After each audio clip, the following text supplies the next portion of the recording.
Metaverse đang phát triển rất nhanh. Theo Bloomberg, quy mô thị trường Metaverse toàn cầu đã đạt gần 500 tỷ đô vào năm 2020, có thể sẽ lên tới 800 tỷ đô vào năm 2024, nghĩa là chỉ trong 2 năm nữa thôi. Trong thị trường này, mảng game online đóng góp nhiều nhất, chiếm hơn một nửa thị phần, và nửa còn lại phụ thuộc vào các mạng xã hội và hình thức giải trí khác. Ở video ngày hôm nay, mình là Roy đến từ nghiên cứu Fanticon. Cảm ơn các bạn đã xem video, và mình sẽ cập nhật tình hình của Meta Facebook và liệu mùa đông crypto thực sự đã đến hay chưa. Thế giới ảo Facebook với tên gọi là Meta thì mình nghĩ rất khó thành công trong tương lai với những lý do sau. Quả thực là như vậy, Facebook là nền tảng đang trở nên lỗi thời và chết dần. Metaverse của Facebook cũng sẽ vậy. Theo báo cáo tài chính Facebook đầu tháng 2, lần đầu tiên trong lịch sử, công ty mất đi 1 triệu người dùng đăng nhập hàng ngày trong khoảng quý 3 và quý 4 năm 2021. Ngay lập tức khiến 22% vốn hóa của Facebook bốc hơi trong một nốt nhạc. Nguyên nhân là khách hàng của Facebook đang già hóa và công ty không thu hút được giới trẻ hiện nay. Theo tờ báo The Verge, chỉ riêng năm 2019, số lượng người dùng dưới 18 tuổi đã giảm đi 19% và sẽ tăng lên khoảng 45% trong 2 năm tới nếu vấn đề này không được giải quyết. Số người dùng Facebook sẽ giảm hơn nữa trong tương lai vì thế hệ mới luôn thay thế thế hệ cũ. Đó chính là tương lai của Metaverse sẽ không được đảm bảo mặc dù nhắm đến giới trẻ nhưng chính họ lại ác cảm. Thứ hai, thông tin người dùng. Trong đây chắc hẳn không còn ai xa lạ với việc Facebook nghe lén và theo dõi hoạt động của chúng ta, đi đâu, làm gì, thích gì, mua sắm gì, giờ nào. Facebook đều biết hết và tạo thành một tệp data quảng cáo. Thậm chí Facebook còn biết rõ mình hơn cả những người thân, bạn bè của chúng ta. Chỉ riêng năm 2019, Facebook đã chi trả hơn 5 tỷ đô vì vi phạm quyền riêng tư của người dùng. Tệ hơn nữa là sau khi lấy thông tin của người dùng, họ liên tục để lộ nó ra.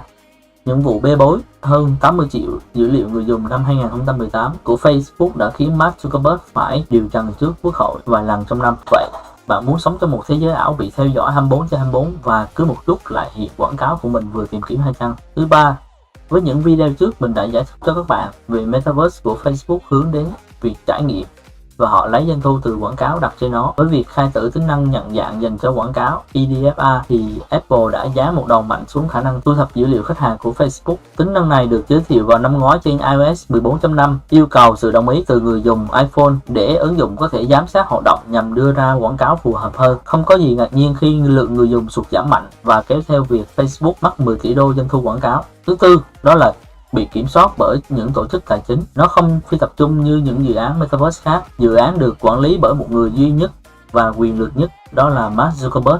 Bạn không có quyền xây dựng, không có tiếng nói hay lên một ý tưởng trong Metaverse đó.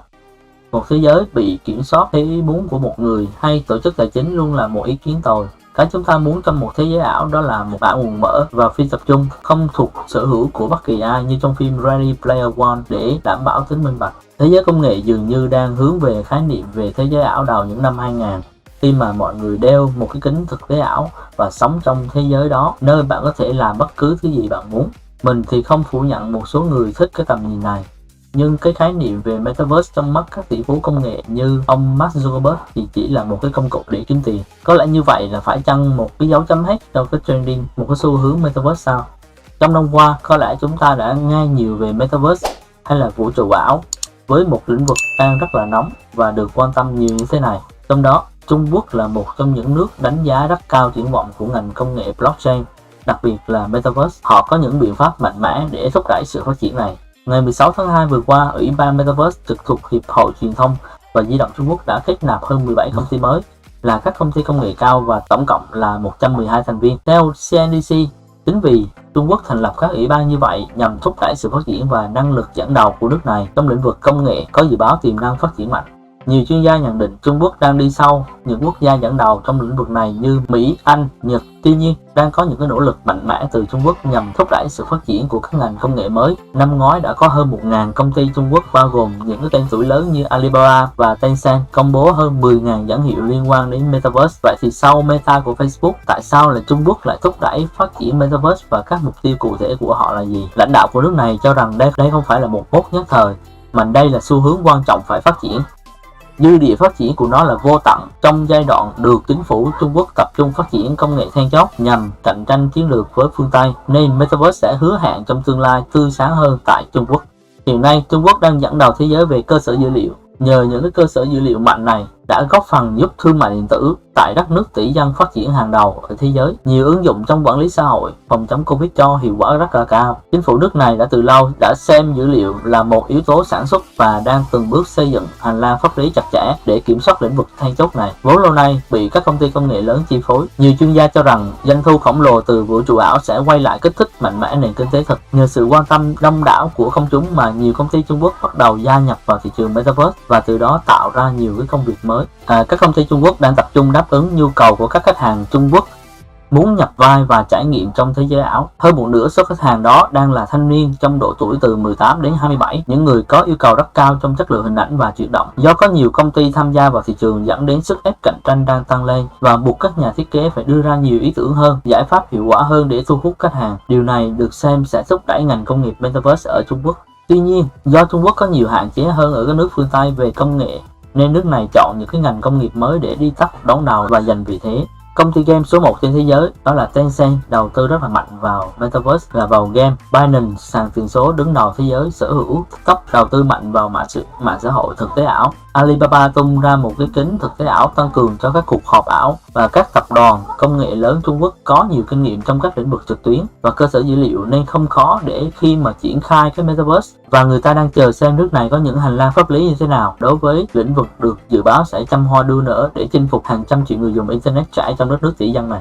Có thể nói, một số ngành công nghệ cao truyền thống như sản xuất chip bán dẫn đã có lịch sử rất lâu đời, và những quốc gia mới nổi lên rất khó nắm được quyền chi phối thị trường. Nhưng với những ngành công nghệ mới như tiền kỹ thuật số hay Metaverse vẫn còn dư địa để phát triển, và những quốc gia sớm đặt chân vào lĩnh vực này sẽ có khả năng dẫn đầu thị trường.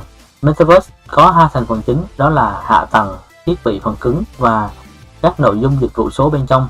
Để đem lại những cái trải nghiệm sống động cho người dùng thì phần cứng phải được trang bị các chip xử lý rất là mạnh. Khi mà các ông lớn như Meta, Microsoft vẫn chưa hiện diện nhiều dù đã rót hàng tỷ đô đầu tư vào Metaverse, đang được xem là vùng đất mới mà ngành công nghệ Trung Quốc có thể tạo dựng được như thế. Giới chức của Trung Quốc cũng đang xem Metaverse là một trong những lĩnh vực cạnh tranh chính của nền kinh tế số toàn cầu, trong đó có blockchain và tiền số. Các nước Mỹ, châu Âu và Nhật Bản và các quốc gia phương Tây chỉ trong giai đoạn đầu nghiên cứu về đồng tiền số ngân hàng trung ương, thì trong khi đó đồng nhân dân tệ số đang được thí nghiệm rộng rãi. Ở Thế vận hội mùa đông thì đã có hơn 400.000 giao dịch và 6 tỷ nhân dân tệ được trao đổi. Đây là một động lực kinh tế thúc đẩy lĩnh vực tài chính thông minh phục vụ nền kinh tế số hiện đại trong tương lai.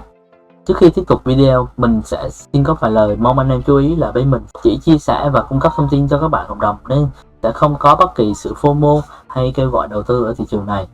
Anh em nên hiểu rằng khi mà đã nắm rõ các quy tắc đầu tư và phân bổ dòng tiền thông minh hợp lý thì chúng ta sẽ thoải mái hơn khi quyết định đầu tư vào bất kỳ dự án nào mà chúng ta đã sàng lọc thật kỹ rồi. Khi phỏng vấn với tờ báo Business Insider, giám đốc điều hành sàn FTX Sam Bankman-Fried nói giờ đang là mùa thu crypto thôi chứ chưa đến mùa đông. Anh ấy nghĩ rằng mùa thu sẽ là một mô tả đúng hơn, tôi không nghĩ đó thực sự là mùa đông. Chúng tôi vẫn thấy rằng nó rất nhiều hoạt động và một sự phấn khích trong không gian này. Sam cũng nói thêm rằng các chính sách của Cục Dự trữ Liên bang Mỹ Fed vẫn là một nhân tố chính tác động lên thị trường crypto trong các tháng tới đây. Với việc kết thúc kích thích kinh tế của Fed, các nhà đầu tư đang chuyển các tài sản rủi ro và dần sang những thứ an toàn hơn như cổ phiếu ngân hàng, hàng hóa, bất động sản, vàng. Bất chấp sự suy thoái của thị trường, sàn FTX anh ấy đã huy động được hơn 400 triệu đô la từ các quỹ đầu tư lớn trong tháng này để đạt định mức là 332 tỷ đô la.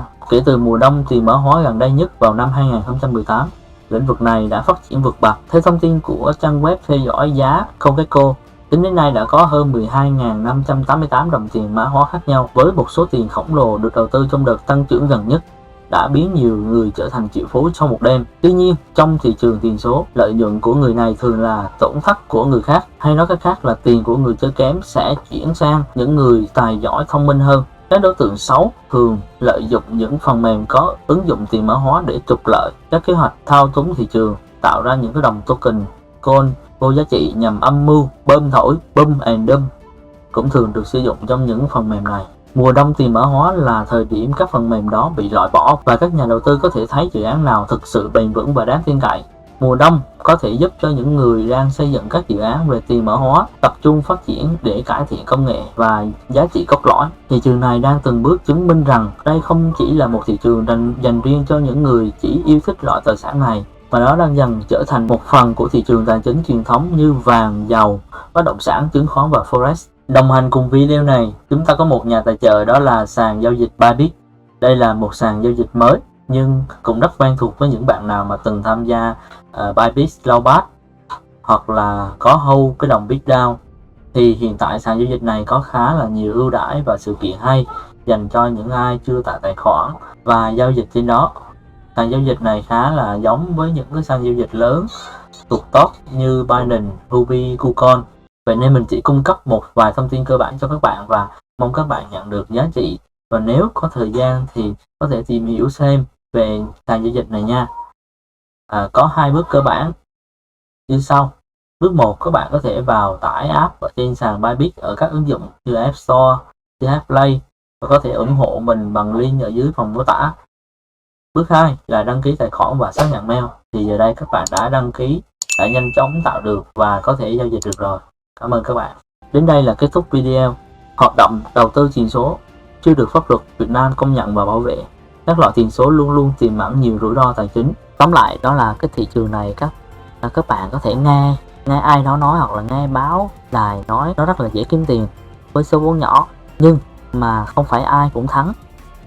Và ở đây đa số đều mất tiền, tại vì khi mà mọi người họ thấy nó rơi giá từ đâu đó khoảng 69.000 về 35.000 thì mọi người họ bán tháo đi và sau đó họ mất tiền và họ rời bỏ thị trường. Chỉ một số ít trong đó có thể thắng nữa trong thị trường này thôi. Nên ở đây mình nói thì ở thị trường nào cũng thế, thị trường nào cũng tiềm năng, cũng ngon. Thị trường vàng, bất động sản, crypto, thị trường chứng khoán, forex. Nhưng với mình đây là thị trường khá là tiềm năng, nhưng mà cái tinh thần tự học của các bạn phải rất là cao. Và khi mà các bạn tìm hiểu thật sâu về thị trường, hiểu về nguyên lý dòng tiền thì các bạn sẽ có một cái phần trăm chiến thắng cao hơn những cái số đông còn lại. Ok, đây là chia sẻ của mình. Mình không phải là một cái nhà đầu tư chuyên nghiệp nên chỉ tham gia vào khoảng thị trường này khoảng vào cuối năm 2019 đến năm 2022, thì nên mình cũng không có quá nhiều kinh nghiệm.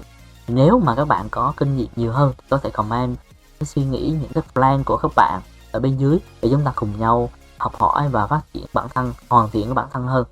Thì mình biết cái gì thì mình chia sẻ cái đó. Mình muốn cung cấp cho các bạn những thông tin về on-chain, những thông tin về cảm xúc, những thông tin về phân tích cơ bản nhanh nhất.